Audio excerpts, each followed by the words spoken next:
ಪ್ರಭು, ದೇವಿ ವೇದವತಿಯವರು ಸೀತಾಮಾತೆಯಾಗಿ ಜನ್ಮ ತಾಳಬೇಕಿತ್ತಲ್ಲವೇ? ಆದರೆ ರಾವಣನು ಸರ್ವ ಪ್ರಯತ್ನಗಳಿಂದಲೂ ಈ ಕಾರ್ಯಕ್ಕೆ ಅಡ್ಡಿಯಾಗಿ ನಿಂತಿದ್ದಾನೆ. ಪ್ರಭು, ಈಗ ಸೀತಾಮಾತೆಯ ಜನ್ಮ ಹೇಗೆ ಸಾಧ್ಯ? ರಾವಣ ಕಠಿಣವಾದ ಸಂಕಷ್ಟವನ್ನು ಅವಶ್ಯವಾಗಿ ಸೃಷ್ಟಿಸಿದ್ದಾನೆ. ಆದ್ದರಿಂದ ಅವರಿಗೆ ಯಾವ ಮಾರ್ಗವೂ ಕಾಣಿಸುತ್ತಿಲ್ಲ. ದೇವಿ ವೇದವತಿಯ ಭಸ್ಮ ಈಗಲೂ ಸುರಕ್ಷಿತವಾಗಿದೆ. ಸರಿಯಾದ ಸಮಯ ಬಂದಾಗ ಯಾರ ಅಡೆತಡೆಗಳೂ ಇಲ್ಲದೆ ಮಿಥಿಲೆಯ ಭೂಮಿ ಮತ್ತೆ ಹಸಿರಾಗುತ್ತದೆ. ನಾವು ಆ ಸಮಯಕ್ಕಾಗಿ ಕಾಯಬೇಕು ಅಷ್ಟೇ.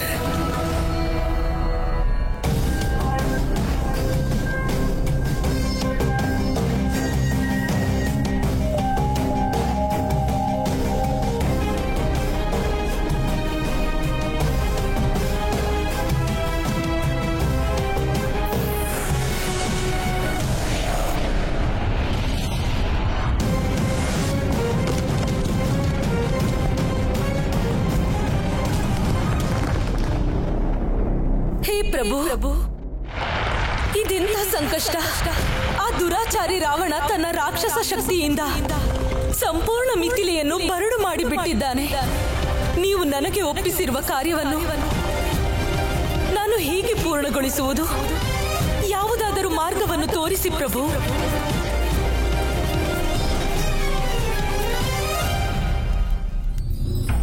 ರಾಮನ ಭಕ್ತ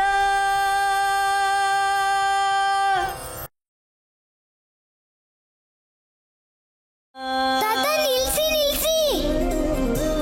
ನೀವು ನೀರ್ನ ಜಾಸ್ತಿ ಹಾಕ್ಬಿಟ್ರಿ ತಾತ. ಪ್ರಭುಗಳ ಮೂರ್ತಿ ಮಾಡೋಕೆ ನಮ್ಗೆ ತುಂಬಾ ಕಷ್ಟ ಆಗ್ತಿದೆ. ತಪ್ಪಾಯ್ತು ಪ್ರಭು, ನಮಗೆ ಸರಿಯಾಗಿ ತಿಳಿಯಲಿಲ್ಲ. ಸ್ವಲ್ಪ ಮಣ್ಣು ತಗೊಂಬನ್ನಿ, ಆಗ ಇದು ಸರಿ ಹೋಗುತ್ತೆ. ನಿಮಗೆ ಏನು ಬೇಕೋ ಈಗಲೇ ತೆಗೆದುಕೊಂಡು ಬರುತ್ತೇನೆ ಪ್ರಭು.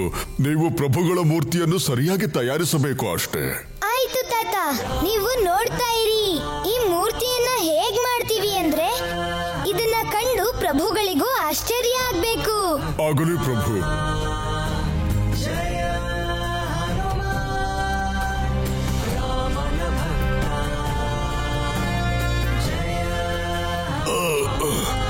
ತೆಗೆದುಕೊಳ್ಳಿ ಪ್ರಭು.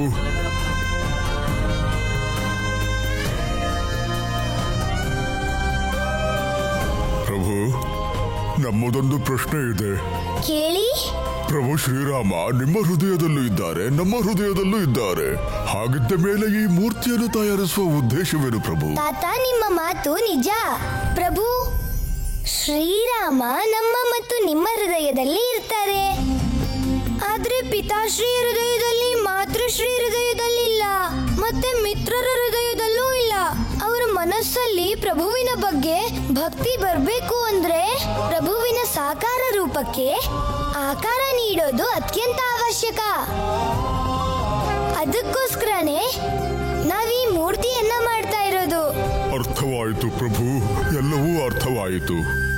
ನಾವು ನಮ್ಮ ಪ್ರಭುವಿನ ಮುಂದೆ ಪ್ರತಿಜ್ಞೆ ಮಾಡಿದೀವಿ. ನಮ್ಮ ಜೀವನದಲ್ಲಿರೋದು ಎರಡೇ ಉದ್ದೇಶ: ರಾಮ ಕಾರ್ಯವನ್ನ ಮಾಡೋದು, ರಾಮನಾಮವನ್ನ ಎಲ್ರಿಗೂ ತಿಳಿಸೋದು. ಶ್ರೀರಾಮನೇ ಪರಮ ಸತ್ಯ. ಇನ್ನೊಂದು ಸತ್ಯವಿದೆ ಮಾರುತಿ, ಆದರೆ ಈ ಸಮಯದಲ್ಲಿ ಅದನ್ನು ಹೇಳಲಾಗುವುದಿಲ್ಲ. ರಾವಣನು ಎಂತಹ ವಿಷಮ ಪರಿಸ್ಥಿತಿಯನ್ನು ತಂದೊಡ್ಡಿದ್ದಾನೆಂದರೆ ಸದ್ಯದಲ್ಲಿಯೇ ಸಕಲ ಸೃಷ್ಟಿಯು ಸಂಕಷ್ಟದಲ್ಲಿ ಸಿಲುಕಲಿದೆ. ಇದು ಅಪಾಯಕಾರಿ. ಈ ಸಂದೇಶವನ್ನು ನಿಮ್ಮ ಬಳಿಗೆ ತರುವ ಅಧಿಕಾರ ನಮಗಿಲ್ಲ. ಹಾಗಾಗಿ ನೀವದನ್ನು ನಿಮ್ಮ ಪ್ರಭುವಿನ ಪ್ರೇಮದಿಂದಲೇ ಅರಿಯಬೇಕು. ಪ್ರಣಾಮಗಳು ಋಷಿವರ್ಯ. ಪ್ರಣಾಮಗಳು ಗುರುದೇವ. ನೀವಿಲ್ಲಿ? ನೀವು ಚಿಂತಿತರಾಗಿದ್ದೀರಾ? ಇಲ್ಲ, ಅದು ರಾಜಧಾನಿಯಲ್ಲಿ ಭೂಕಂಪನವಾಗಿತ್ತು. ಹಾಗಾಗಿ ನೀವಿಲ್ಲಿ ಸುರಕ್ಷಿತವಾಗಿದ್ದೀರಾ ಎಂಬುದನ್ನು ನೋಡಲು ಬಂದೆವು. ಆದರೆ ಋಷಿವರ್ಯ, ನಮಗಿಲ್ಲಿ ಯಾವುದೇ ಭೂಕಂಪನದ ಅನುಭವವಾಗಲಿಲ್ಲ.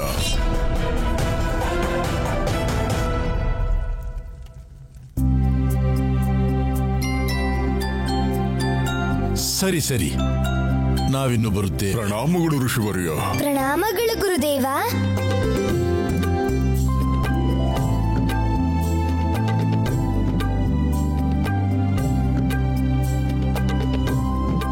ಗುರುಗಳು ನಮ್ಗೆ ಏನೋ ಹೇಳ್ಬೇಕು ಅಂತ ಅನ್ಕೊಂಡಿದ್ರು ಅಲ್ವಾ ತಾತ? ಪ್ರಭು, ಅವರು ಗುರುಗಳು. ಅವರು ಮಾತನಾಡುವುದು ಅವಶ್ಯವಾದ ವಿಷಯಗಳನ್ನು ಮಾತ್ರ. ಸರಿ, ನಾವು ನಮ್ಮ ಕೆಲಸವನ್ನ ಮುಂದುವರಿಸೋಣ.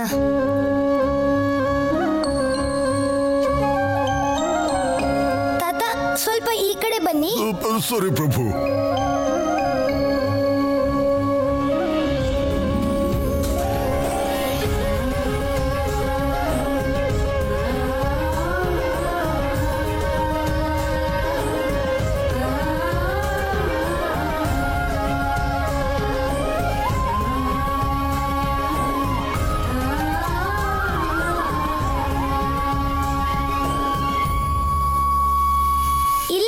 ತಾತ, ಮೂರ್ತಿ ಸಿದ್ಧವಾಗೋಯ್ತು.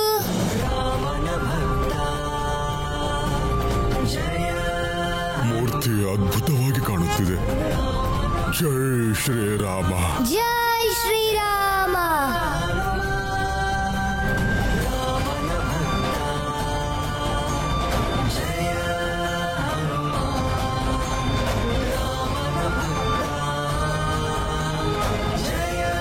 ನಡೀರಿ ತಾತ, ಈಗ ಸುಮೇರುವಿನ ಪ್ರಜೆಗಳಿಗೆ ನಮ್ಮ ಪ್ರಭುವಿನ ದರ್ಶನ ಪಡೆಯೋ ಸಮಯ ಬಂದಾಯ್ತು ತಾತ.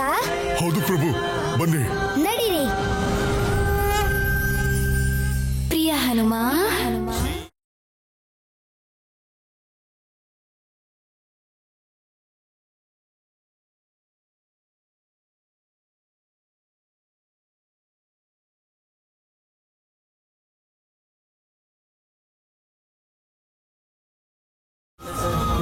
ನೀವು ನಿಮ್ಮ ಪ್ರೇಮದಿಂದ ಮತ್ತು ವಿಶ್ವಾಸದಿಂದ ನಮ್ಮ ಹೆಸರನ್ನು ಬಹಳ ಎತ್ತರಕ್ಕೆ ಕೊಂಡೊಯ್ದಿದ್ದೀರಿ.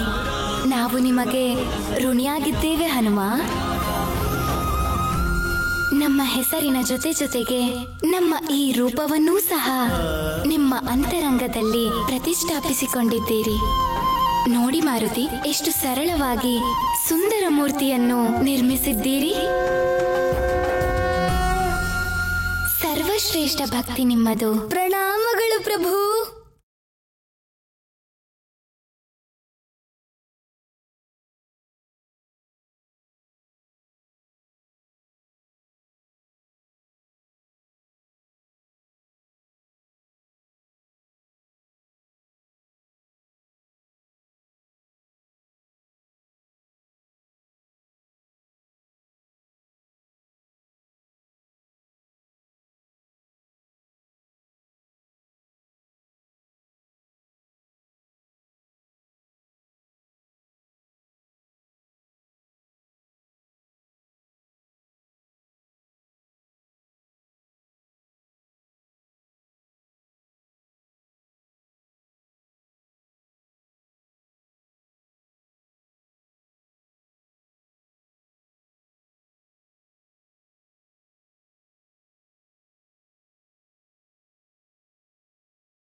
ವಿಧಾತ ಲಂಕೇಶರಿಗೆ, ರಾಕ್ಷಸದೊರೆ ಲಂಕೇಶರಿಗೆ, ರಾಕ್ಷಸದೊರೆ ಲಂಕೇಶರಿಗೆ, ವಿಧಾತ ಲಂಕೇಶರಿಗೆ.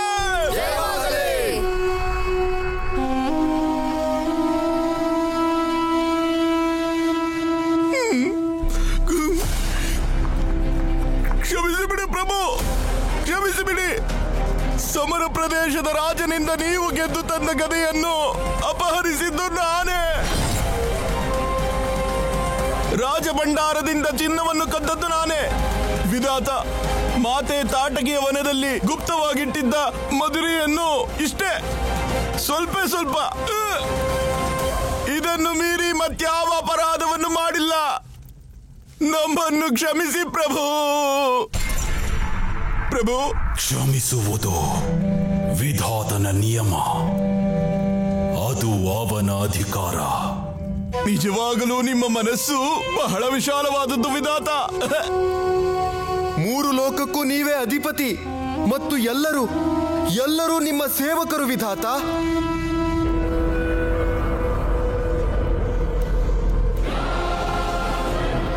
ನನ್ನ ಸೇವಕ ಇಂದ್ರನಲ್ಲಿ ಅಗ್ನಿ, ವರುಣ ಎಲ್ಲರೂ ಎಲ್ಲಿ ಮಾಯವಾದರು ಮಾಮಾಶ್ರೀ? ನಾವು ಆ ಸ್ಥಾನವನ್ನು ಪ್ರವೇಶಿಸುವಾಗ ಆ ದೇವರಾಜ ಇಂದ್ರ ದ್ವಾರದ ಬಳಿ ಶಿರಬಾಗಿಸಿ ನಮಗೆ ವಂದಿಸಬೇಕು. ಸ್ವರ್ಗದ ಸುಂದರ ಅಪ್ಸರೆಯರು ನಮ್ಮನ್ನು ಸ್ವಾಗತಿಸಬೇಕು. ಸರ್ವದೇವತೆಗಳಿಗೂ ತಿಳಿಸಿ ಈ ರಾವಣನ ಸಭೆಯಲ್ಲಿ ಉಪಸ್ಥಿತರಿರಬೇಕೆಂದು ನಾವು ಈಗಲೇ ಹೋಗಿ ಇಂದ್ರನಿಗೆ ನಿಮ್ಮ ಸಂದೇಶ ತಿಳಿಸುತ್ತೇವೆ. ಧೂತರಾಗಿ ನೀವು ಹೋಗಬೇಕಿಲ್ಲ, ಸ್ವತಃ ಅವರೇ ಇಲ್ಲಿಗೆ ಬರುತ್ತಾರೆ. ವಿಧಾತನೆಲ್ಲಿರುವನು? ಎಲ್ಲರೂ ಅಲ್ಲೇ ಇರಬೇಕು. ಏಕಾಂತ. ನಾದಿಕಾಲದರ್ಶಿ ರಾವಣ, ಮಹಾಬಲಿ ರಾವಣ. ಸ್ವರ್ಗವಾಸಿ ದೇವಾನು ದೇವತೆಗಳೇ, ಅಪ್ಸರೆಯರೇ, ಇಂದ್ರ, ವಾಯು, ವರುಣ, ಅಗ್ನಿ, ಮೇನಕ, ಊರ್ವಶಿ, ರಂಭಾ, ಈ ಕ್ಷಣವೇ ನೀವೆಲ್ಲರೂ ವಿಧಾತ ರಾವಣನ ಸೇವೆಗಾಗಿ ಉಪಸ್ಥಿತರಾಗಬೇಕು. ಈಗ ನಿಮಗುಳಿದಿರುವುದು ಎರಡೇ ದಾರಿ. ಒಂದು, ನಮ್ಮ ಆಜ್ಞೆಯನ್ನು ಪಾಲನೆ ಮಾಡಿ ಈ ಕ್ಷಣವೇ ನಮ್ಮ ಸೇವಕರಾಗಬೇಕು. ಇಲ್ಲವಾದರೆ ನಮ್ಮ ಆಜ್ಞೆಯನ್ನು ಧಿಕ್ಕರಿಸಿ ನಮ್ಮ ಶತ್ರುಗಳಾಗಬೇಕು.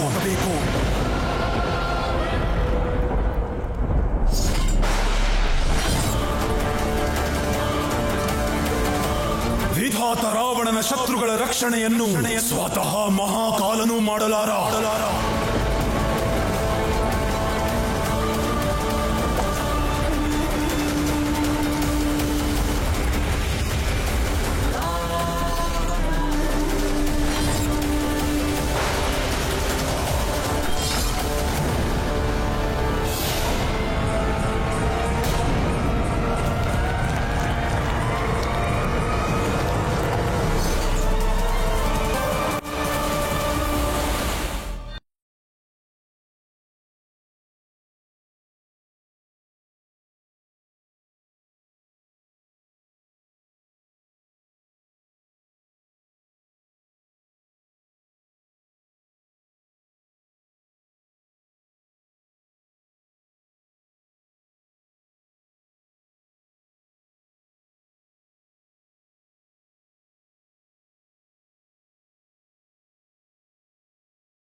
ನಮ್ಮ ಮಾರುತಿ ಇದೇನು ಮಾಡುತ್ತಿದ್ದಾರೆ?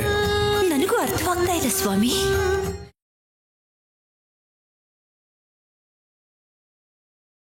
ರಾಜಕುಮಾರ ಮಾರುತಿ ಯಾವ ಮೂರ್ತಿಯನ್ನು ತರುತ್ತಿದ್ದಾರೆ? ಅವ್ರು ಯಾವುದು ರಾಮನ ಭಜನೆ ಮಾಡ್ತಿದ್ದಾರೆ. ಅಂದ್ರೆ ಅದು ರಾಮನ ಮೂರ್ತಿನೇ ಆಗಿರಬಹುದು. ರಾಮ? ಅದ್ಯಾವ ದೇವರು ಗೊತ್ತಿಲ್ವೇ? ಅಯೋಧ್ಯದಿಂದ ಹಿಂದಿರುಗಿ ಬಂದಾಗಿದ್ದರೂ ಈ ಪ್ರಶ್ನೆ ನಮ್ಮನ್ನು ಕಾಡ್ತಾ ಇದೆ. ದಶರಥನ ಪುತ್ರ ರಾಮನನ್ನ ಮಾರುತಿ ಪ್ರಭು ಅಂತ ಯಾಕೆ ಕರೀತಾ ಇದ್ದಾರೆ? ಇದರ ಬಗ್ಗೆ ನಮಗೆ ಹೇಳಲೇ ಇಲ್ಲ. ಅವ್ರಿಗೆ ಹೇಳಬೇಕು ಅನ್ನಿಸ್ದಾಗ ಅವರೇ ಹೇಳ್ತಾರೆ ಬಿಡಿ. ಮಾರುತಿಯಲ್ಲಿರೋ ಈ ರಾಮ ಭಕ್ತಿನ ನೋಡಿದಾಗ ನಮಗೆ ಪ್ರಶ್ನಿಸಬೇಕು ಅಂತ ಅನ್ನಿಸ್ಲಿಲ್ಲ.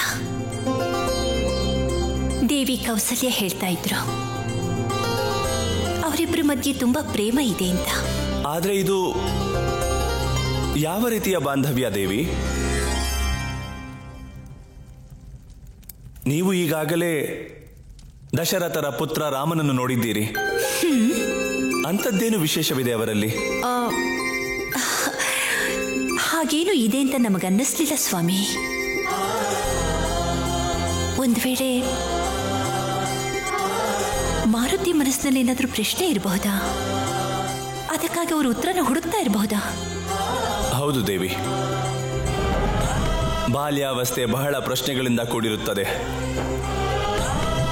ಇದೇ ಕಾರಣಕ್ಕೆ ಋಷಿ ಮತಂಗರು ಹೇಳುತ್ತಿದ್ದರು, ಒಬ್ಬ ಯೋಗ್ಯ ಗುರು ಮಾತ್ರ ಮಾರುತಿಗೆ ಮಾರ್ಗದರ್ಶನ ನೀಡಬಹುದೆಂದು. ನಮ್ಮ ಪ್ರಕಾರ ಮಾರುತಿಯನ್ನು ಶೀಘ್ರವೇ ಯಾವುದಾದರೂ ಗುರುಕುಲಕ್ಕೆ ಕಳುಹಿಸಬೇಕು.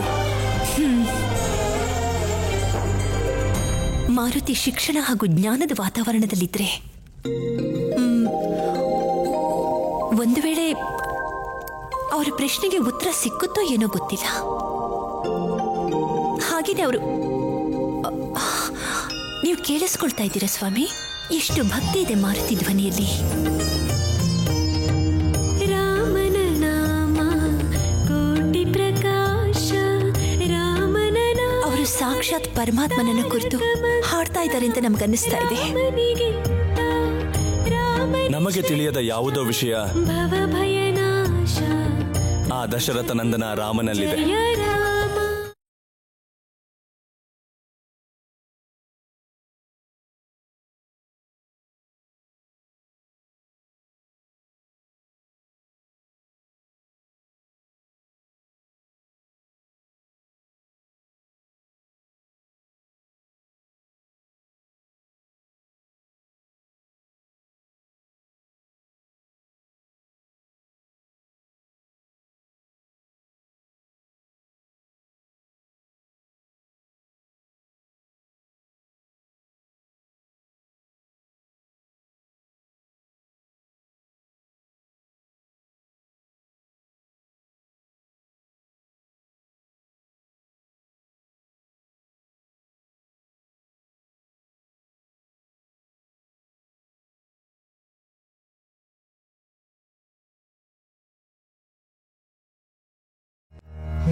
ವಿಧಾತ ರಾವಣರ ಸಹನೆಯ ಮಿತಿ ಮೀರಿದೆ. ದೇವತೆಗಳೇ, ನೀವಿಂದು ವಿಧಾತನ ವಿರಾಟ್ ರೂಪ ದರ್ಶನ ಮಾಡಲಿದ್ದೀರಿ.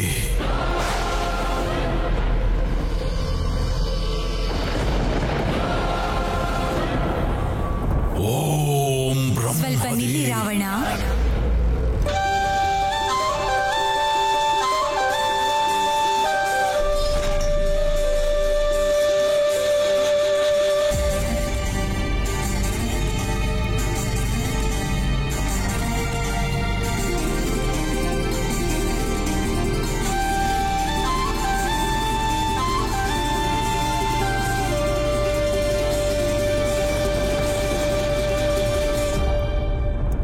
ನಾವು ನಿಮ್ಮ ಸೇವೆಗೆ ಸಿದ್ಧರಾಗಿದ್ದೇವೆ.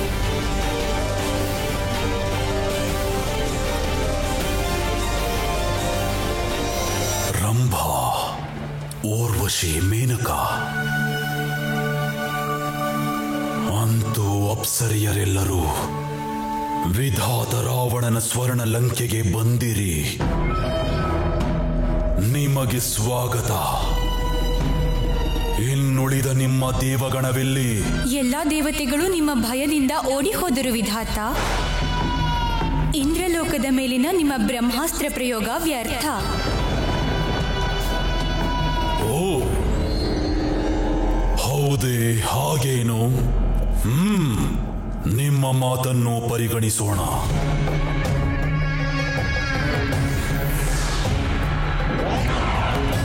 ಇಂದ್ರಲೋಕದ ಮೇಲೆ ಬ್ರಹ್ಮಾಸ್ತ್ರ ಪ್ರಯೋಗಿಸುವುದಿಲ್ಲ. ಹೇ ದೇವತೆಗಳೇ, ನೀವೆಲ್ಲರೂ ಪಾರಾದಿರೆಂದು ನಿಟ್ಟುಸಿರ ಬಿಡಬೇಡಿ. ನಮ್ಮ ನಿರ್ಣಯ ಬದಲಾಗಿಲ್ಲ, ಪ್ರಕ್ರಿಯೆಯಷ್ಟೇ ಬದಲಾಗಿದೆ.